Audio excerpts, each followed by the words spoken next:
Hello friends, welcome to SSC coaching centre. दोस्तों, आज के वीडियो में देखेंगे गणित के क्वेश्चन। गणित इंपॉर्टेंट चैप्टर है, आप सभी मालूम है।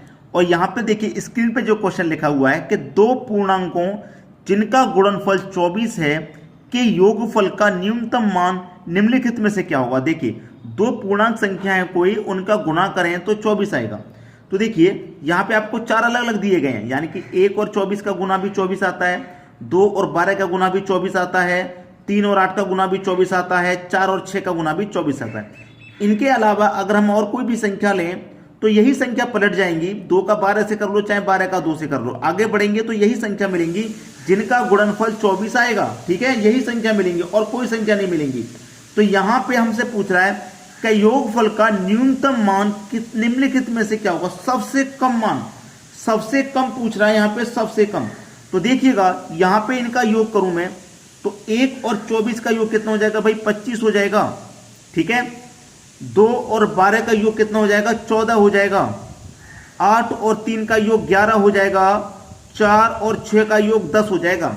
तो सबसे कम, न्यूनतम का मतलब क्या होता है, सबसे कम। तो सबसे कम मान किसका है, इसका है, जो कि कितना है, 10 है। तो आपका सही जवाब हो जाएगा 10, जो कि डी ऑप्शन में है। ये है आपके प्रश्न का बिल्कुल सही जवाब। तो क्लियर है सभी को प्रश्न, किसी को कोई प्रॉब्लम यहां पे बिल्कुल भी नहीं होगी। अब देखेंगे अगला सवाल।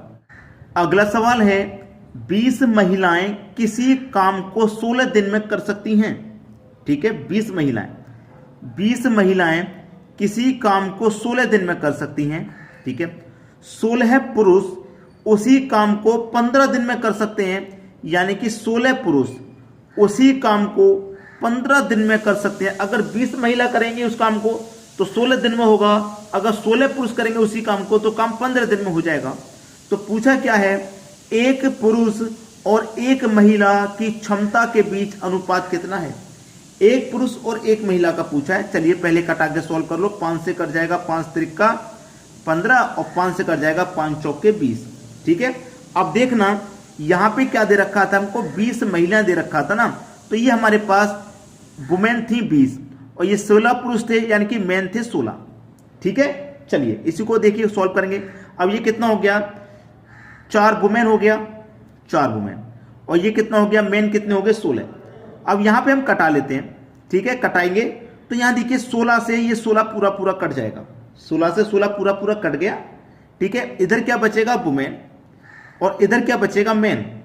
तो देखिए मैन को इधर लेके आऊंगा तो वुमेन के बटे में मैन आ जाएगा बराबर, इधर कितना बचेगा 3, और ये 4 है, इधर ले जाऊंगा बराबर के तो 3 के बटे में 4 आ जाएगा, यानी कि वुमेन की वैल्यू हो गई 3 और मैन की वैल्यू हो गई 4। इन्हीं का तो अनुपात पूछा है।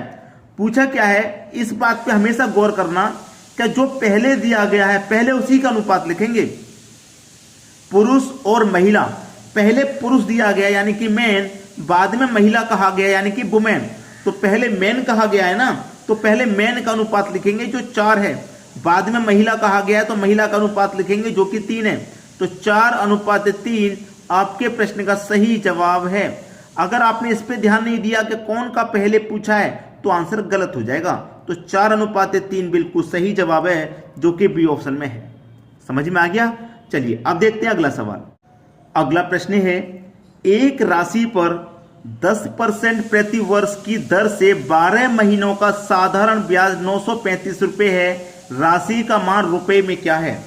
देखिए 10% वार्षिक दर से 12 महीनों का साधारण ब्याज 935 है। 12 महीनों का मतलब क्या है, 1 वर्ष का। 12 महीने का मतलब 1 वर्ष का है, कितना है 935, और 1 वर्ष का रेट कितना है 10%, यानी कि 10% का जो वैल्यू है वो 935 के बराबर है। क्योंकि 1 साल के लिए रेट लग रहा है 10% और ब्याज मिल रहा है 935 रुपया, यानी कि 10% की वैल्यू 935 रुपये है। निकालना क्या है, राशि का मान निकालना है, जो कि 100% होता है।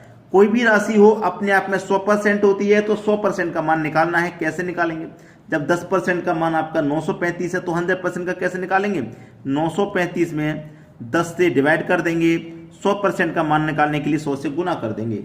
तो 10 से 100 कट गया, 10 बार में 935 का मल्टीप्लाई कर दो 10 से, तो कितना हो जाएगा 935 का मल्टीप्लाई 1 से किया तो 935, और एक 0 आ जाएगा, यानी कि वो राशि क्या है 9350 है।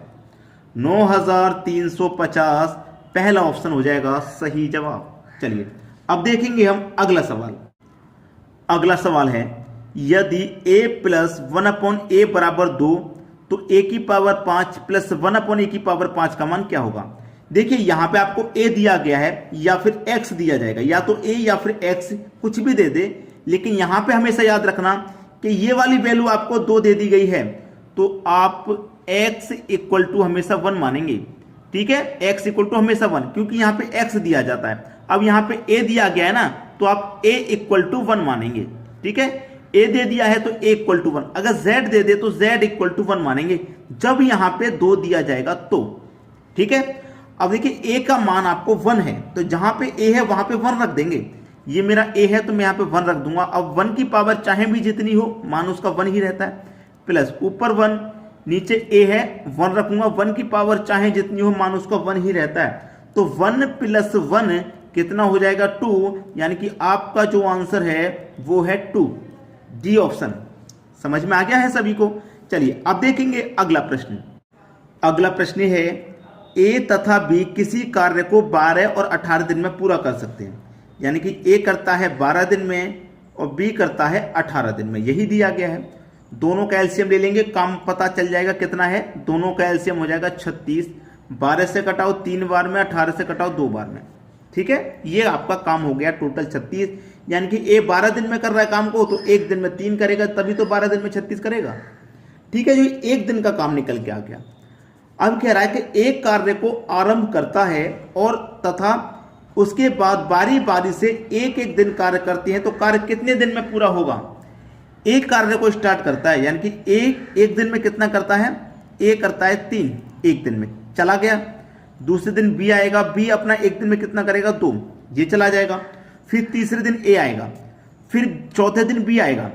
तो ऐसा करके काम करेंगे तो इसका मतलब क्या है, ए अपना एक दिन में 3 करेगा, बी अपना एक दिन में 2 करेगा, दोनों का मिल जाएंगे तो 2 दिन में कितना काम करेंगे, 5 काम करेंगे। कितने दिन में, 2 दिन में। एक दिन इसने किया, एक दिन इसने किया, दोनों मिलाया तो 2 दिन हो गए।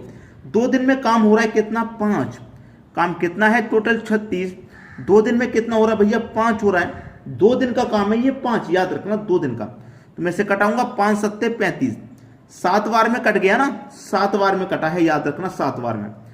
तो देखिए ये 2 दिन के काम से हमने डिवाइड किया है, तो जितनी बार डिवाइड हुआ उसमें 2 से मल्टीप्लाई कर देंगे, 7 दूनी का 14, यानी कि आपका 14 दिन में 35 काम खत्म हो जाएगा। 14 दिन में 35 काम खत्म हो जाएगा। ठीक है, देखिए अब 7 पंजे 35, 5 से कटाया ना मैंने, 35 कट गया 7 बार में, कितना बचा, 1 बचा। अब एक काम रह गया है, उसे करने के लिए कौन आएगा, जो कार्य को आरंभ करता है वही तो आएगा। कार्य को आरंभ कौन कर रहा है, ए, यानी कि ए आएगा इस एक काम को खत्म करने के लिए। तो 14.1/3 पहला ऑप्शन हो जाएगा सही जवाब। तो दोस्तों आज की वीडियो में मैं कहूंगा इतना ही है, लेकिन आपको शेयर जरूर करना है। शेयर, लाइक और कमेंट आप जरूर किया करें। ठीक है, तो दोस्तों आज की वीडियो में इतना ही। बहुत बहुत धन्यवाद।